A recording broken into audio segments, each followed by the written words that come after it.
order of the day number 4. New Zealand Business Number Bill, interrupted debate on second reading.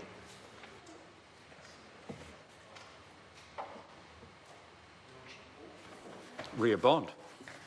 Thank you, Mr Speaker. I'm pleased to rise on behalf of New Zealand First for the second reading of the New Zealand Business Number Bill. I want to thank the officials who worked well with the Commerce Committee. They showed their patience and their commitment to work through the hooks and the snags that this bill had and to get it back into the House tonight. The committee received 14 written submissions and we listened to 5 submitters.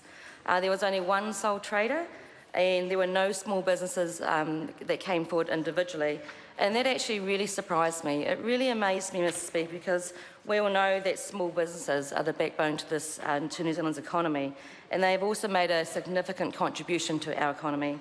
So the New Zealand Business Number Bill will definitely affect them, and I will speak about that shortly.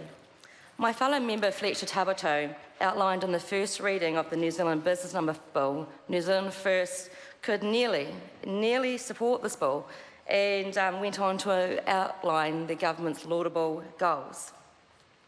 The New Zealand Business Number Bill is one of the initiatives aimed at Result 9 of the Better for Business commitment to reduce costs for businesses dealing with government agencies through the reduction in effort of 25% by the year 2017. We've all heard in the House that this bill aims to reduce time and money eligible entities spend on interacting with government departments by allowing eligible New Zealand entities to obtain or to be allocated a New Zealand Business Number Bill. This simply is a unique identifier and it's to be used for all interactions with government departments. Mr Speaker, New Zealand First think that cost savings of New Zealand businesses is a positive direction for any government with good common sense to take. And we have supported the intent of this bill in our first reading with the reservations spoken by Fletcher Tapato. However, Mr Speaker, actual reduction in cost savings for sole traders, small to medium-sized businesses has failed to materialise. And in fact, this will actually cause costs to sole traders, small to medium businesses in the short term. New Zealand First really does want to support this bill to the third reading, Mr Speaker. We really do. However, this is a bill that has put the horse before the cart. The idea of a single business number is not a new idea.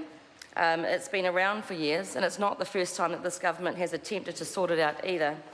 I suggest the reason why this government has failed to successfully do this is because they haven't actually done their homework and it's failed. Added to that is the inadequate resources from the budget to ensure that this bill becomes successful, and with that in mind, it can only but fail. All companies registered on New Zealand Companies Offices were allocated a New Zealand Business Number December 2013. And this seems workable, and to the best knowledge of the Commerce Committee, it's working well.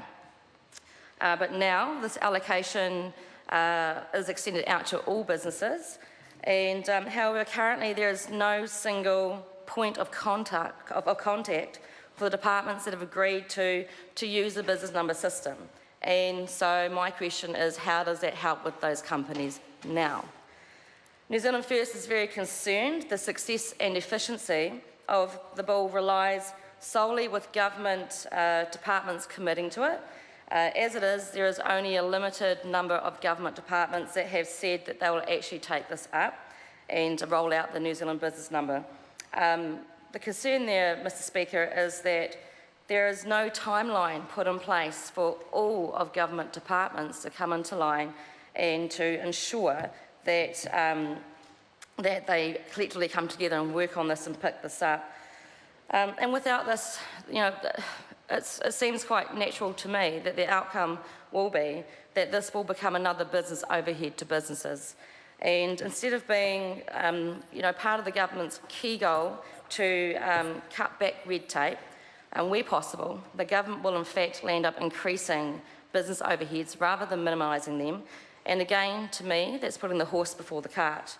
And I want to say, Mr Speaker, that I actually get it. I get that big businesses have been advocating for some time for a more streamlined approach to connecting businesses to government and the implementation of this unique identifier, which effectively, for those at home that are not sure what that is a 13-digit barcode. It is a similar system that is working in other countries, in developed countries, and I understand that this is intended that key businesses and the data about each business will be attached to this bill, and some of it will be accessed by the public. I've looked into what other developed countries such as Denmark have used, and they have a personal identification number, and that's used when you're dealing with public agencies. It's also used for a personal number in banking business and insurance companies, and it works really well. And the reason why it works really well is because it had the correct infrastructure from the get-go. Another country I looked at was Singapore. They have a unique entity number, and that's used for all entities, for business, for companies, for societies that operate in Singapore. It's also used for filing corporate tax returns, and it's also, it's also used for when you want to apply for an export or import permit. And again, I'll say it was worked really well from the get-go because it had the right infrastructure to go with. This bill also provides the statutory powers to establish and maintain a register. This bill defines an entity's eligibility to attain a New Zealand business number. It sets the limit of access to information. It protects the security and confidentiality of information. It protects the privacy of individuals and business. The privacy sensitivities, it had been a huge concern to New Zealand First, and we are actually quite thankful that the Privacy Commissioner has made a submission on the bill's privacy provision. And along with the government's Chief Privacy Officer, they've worked on this provision, and it adds some comfort to New Zealand First that there are now adequate privacy safeguards now in place. So businesses have, and it's no secret, they have become quite frustrated with the current complicated system, and there's no denying that. My question is, will the New Zealand Business Number Bill in fact alleviate that? Or will it add to the frustrations further with the addition of yet just another number? Which is, it's also, let's remember, it's also only currently supported by a small number of government departments. So until the other government departments come on board, it won't solve the problem. It's been stated this New Zealand Business Number Bill will phase out the need for the many existing numbers that are currently being used. My question to the Minister is, how is the government intending to allocate appropriate resources to ensure that this does in fact happen? And I hope the Minister will provide an answer to my question. I acknowledge that the New Zealand Business Number Bill, the intent is to help reduce compliance costs in dealing with the government, with the aim of improving productivity of business and the potential for economic growth. However, New Zealand First believes that utilising the New Zealand Business Number Bill in the current form will not be a cost-effective exercise for businesses. This bill also fails to provide sufficient evidence that the business number will enhance a smooth interaction between businesses and government departments. And as I pointed out earlier, delivering these outcomes are solely dependable on the broad acceptance of the New Zealand Business Number, and that's by the users. The success of the bill relies heavily on government departments committing to it and the business sector adopting the New Zealand Business Number.